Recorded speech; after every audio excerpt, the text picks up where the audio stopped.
Dear friend, there is a harsh reality that those who follow the crowd will not only suffer the hardest blows but will also inevitably become mediocre. This is because they only know how to trample on each other and slaughter one another. In today's fast-paced world, everything changes rapidly. A few days bring a small change, and a few months bring a significant shift. Human perception is no exception.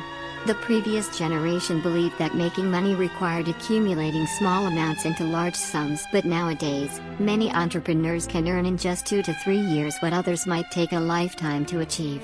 I know your life is busy. However, what I'm saying isn't easy to grasp, especially if you only hear it once. My advice is to watch until the end. Listen repeatedly during your free time or while doing household chores. Share and save the playlist for your convenience. I'm confident that within a few short months, your mindset will elevate to a new level. The ancient art of wisdom greets you all. Conscience is something that can be traded for money, and the more beautiful the conscience, the more money it can fetch. Never think this has nothing to do with you.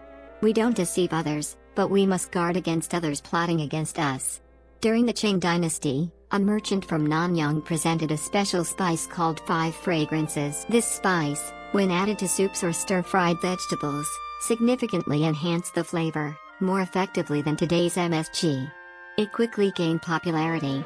Even the emperor, He Shen, and other court officials heard about it. After thorough research, He Shen discovered that the 5 fragrances not only improved the taste of food but also had addictive properties. Once accustomed to dishes with 5 fragrances, other foods would taste bland. You've probably guessed what this spice was, right? To put it bluntly, it was the husk and seeds of the poppy plant. After refinement, it became the infamous opium. With this in hand, He Shen devised a cunning plan to make money. First, he had the merchant from Nanyang brought to him, promising a high price for all the 5 fragrances he could gather. However, if you think He Shen only aimed to profit by inflating prices, you've underestimated this richest man in Chinese history. During the Qianlong era, despite constant internal strife and foreign invasions, the capital remained a bustling metropolis. Taverns and brothels were always packed, and a lavish, wasteful lifestyle was prevalent. He Shen introduced the 5 fragrances to the market at an extremely low price. In no time, this rare spice from Nanyang became famous, even inspiring branded dishes like 5 fragrance chicken, 5 fragrance fish, and 5 fragrance sticky rice. When the time was ripe, He Shen suddenly ordered a massive price hike. At its peak, 2 taels of gold couldn't buy 1 tael of 5 fragrances. At this point, tavern owners began to panic. If they continued using the spice, they couldn't afford it, but if they stopped, customers would leave. They felt trapped. Meanwhile, He Shen's taverns were packed. The owners then realized they had been ensnared. By then, customers' habits had already formed. Initially, they had naively helped He Shen, only to harm themselves in the end. Desperate, the taverns that couldn't sustain their businesses had to sell out to He Shen at a very low price. Thanks to this scheme, He Shen monopolized the high-end culinary industry in the capital, becoming the true culinary tycoon. However, he never dreamed that his tactics would be replicated 400 years later by food delivery platforms using advanced technology like the internet and digitalization. I remember when these platforms first invited restaurants to join, they did so with sincerity and sweet promises, no service fees, no commissions, and additional services like restaurant rankings based on food flavor and customer reviews. Restaurants were grateful, thinking they had gained a free sales channel. Later, they gradually realized that this free model wasn't so sweet. From no commissions, it went to 6%, then 12%, and even 30%. To boost orders on the platform, restaurants were also required to fund various promotional programs. If they didn't participate, their rankings would drop. After squeezing the restaurants dry, the platforms turned to the delivery drivers, frequently deducting their pay and imposing fines. To minimize liability, they even changed their initial employment model to a partnership. Why can they do whatever they want? The answer lies in the first story. Just as customers got used to dishes with 5 fragrances, when users habitually open a food delivery app whenever they're hungry, that app gains absolute dominance in the industry. The trap here is set in 2 stages. The first stage is to let you benefit initially, thereby helping them build user habits. When the time is ripe and habits are formed, they start reaping the rewards effortlessly. So, how can you break free? First, I'll offer some ideas, and the rest is for you to ponder. Think of the market as a vast fish pond. Some are baiting, some are fishing, and some are casting nets. Who says that just because I took your bait, I must bite your hook? If someone is setting a trap, I'll play along. Once I gain an advantage, I'll leave the game immediately. Then, I'll see who else is setting traps. I'll continue to seize opportunities and exit the game. The key is not to invest too much or become too attached. When the enemy advances, we retreat. When the enemy retreats, we advance. When you bait, I'll take a few bites, but as soon as I see you casting your hook, I'll leave. By the way, let me share another trick. Among the many schemes, there's one that can easily ruin a person's reputation. They say this trick should only be used once in a lifetime. Lupu, the top general of the Three Kingdoms, is a classic example of using this trick too many times. In the end, not only was he beheaded, but he also left a bad reputation for eternity. This trick is called exploiting others' reputation. As a child watching the Three Kingdoms, I always wondered why so many heroes followed Liu Bei. He was just a straw sandal seller. What made him gather talents like the 5 tiger generals? In addition, during those chaotic times, he claimed to be a descendant of the Han royal family. Back then, there were no ID cards or DNA tests. As long as someone claimed to be a Liu, people believed. Guan Yu and Zhang Fei weren't fools. Acknowledging their leader as a Han descendant gave them a cause to quell rebellions and recruit heroes. The image of a hero in chaotic times was instantly established. Thus, more and more people believed in and followed Liu Bei. Even if Liu Bei wanted to admit he lied one day, he no longer had the chance. In other words, smart people like Zhuge Liang and Pang Tong surely saw through this dubious identity. Honestly, by then, truth and falsehood no longer mattered. Coincidentally, during the Qing dynasty, a man named Hong Shouchuan claimed to be the second son of God and founded a pseudo-Christian sect called the God Worshippers.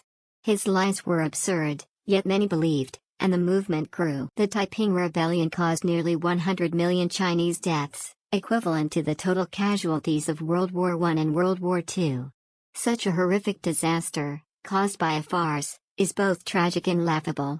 The logic of the exploiting others' reputation trick is simple. It boils down to 2 words: adopting a father. Adopting a father comes in 2 types. The first is unilateral. For example, Liu Bei claimed to be a Han descendant, and Hong Shouchuan declared himself the brother of Jesus. This type is unilateral. I claim you as my father, regardless of your consent. The second type is bilateral. For example, Liu Bu adopted Dong Zhou as his foster father, and Gao Quaiqiang adopted Uncle Tai as his foster father. This bilateral type requires mutual agreement and is more relevant to our generation. I know many proud young people will scoff at this. Our generation believes in equality, self-reliance, and never bowing to others, let alone adopting enemies as fathers. So, don't feed us these outdated tricks. We don't need them. I ask you, if Yue Yunfeng hadn't acknowledged Guo Gang as his master, would he have achieved what he has today?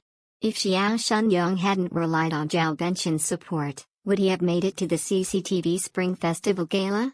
If Gao Quaiqiang hadn't leaned on his uncle on the construction site, would he have climbed so high? Throughout history, rapid advancement requires a noble patron. To soar high and far, one needs someone to silently support them. But let me reiterate, this trick should only be used once in a lifetime. Overusing it can easily turn you into a traitor. Think about it, if Cao Cao had surrendered back then, would he still be the renowned emperor of Wei? On the path to success, bowing and adopting a father isn't shameful. The key is to remain loyal, avoid evil, and fulfill your duties. Did you know that the habits of not saving the drowning and not following the beaten path are 2 high-level thinking patterns? First, what is not saving the drowning? You'll notice that truly skilled people are those who keep their mouths shut. For example, when discussing a problem with him, even if they see through everything and know the essence of the issue, they won't easily tell you. Why?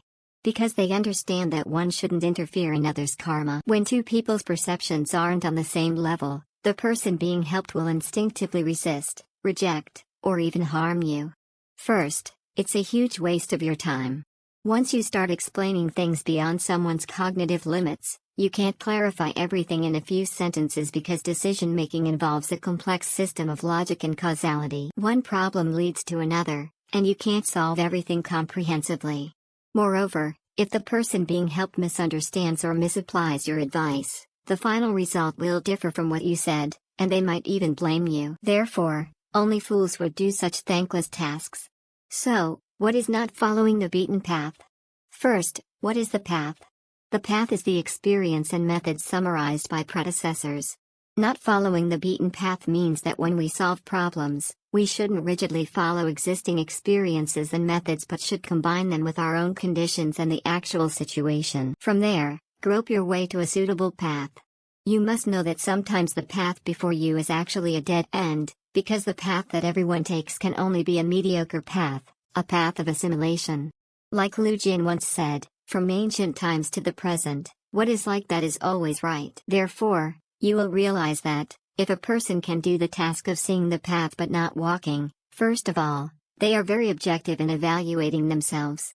Neither exaggerating nor demeaning, they are brave because the vast majority of people in this world believe in following the number to avoid being beaten. They do not want to waste time and effort thinking, they do not even have the ability to think, but only know how to rush to crowded places. The harsh reality is that those who follow the crowd will not only receive the most painful blows but will also certainly become mediocre, because they only know how to trample on each other and kill each other.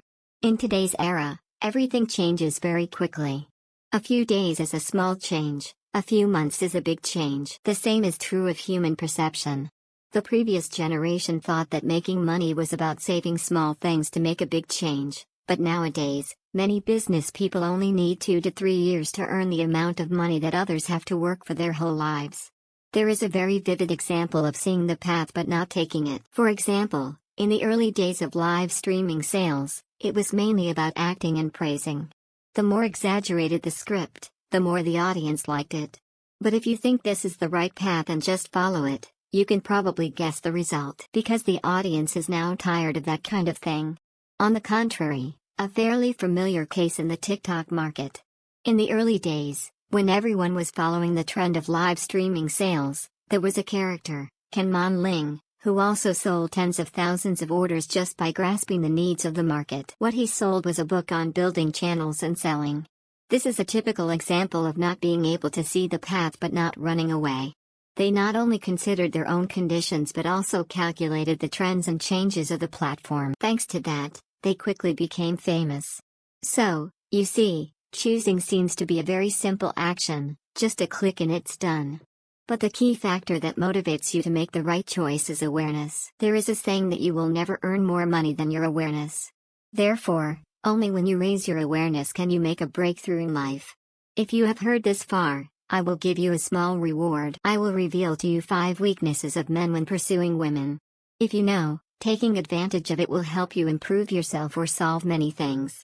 Please listen carefully. First, men are very impatient. Most men are impulsive creatures who do not want to wait.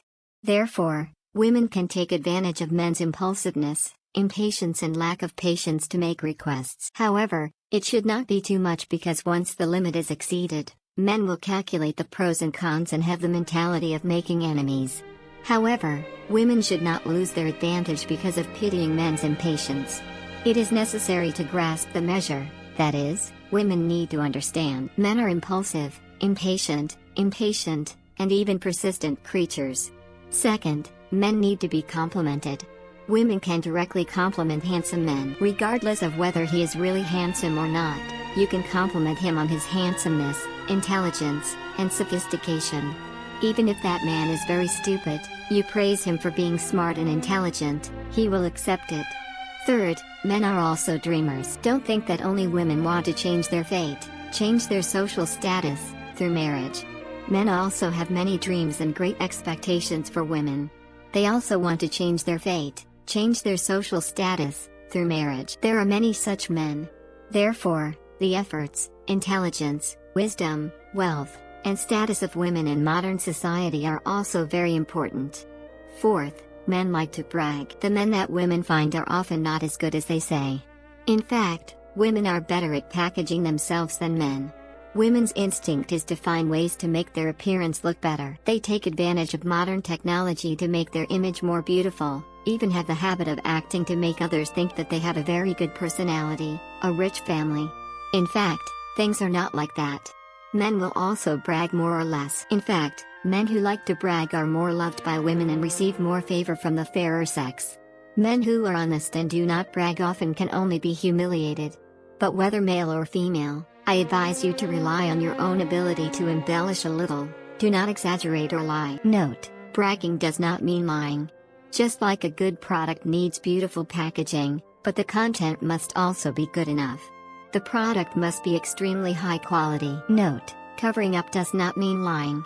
Just like a good product needs beautiful packaging, but the content must also be good enough. The product must be extremely high quality. A high quality product without beautiful packaging, advertising words or even good quality packaging, no one will want to open it, let alone buy it. Remember that sincerity is the foundation of all shooting skills. Fourth, it is the laziness of men. In fact, very few couples can get along well.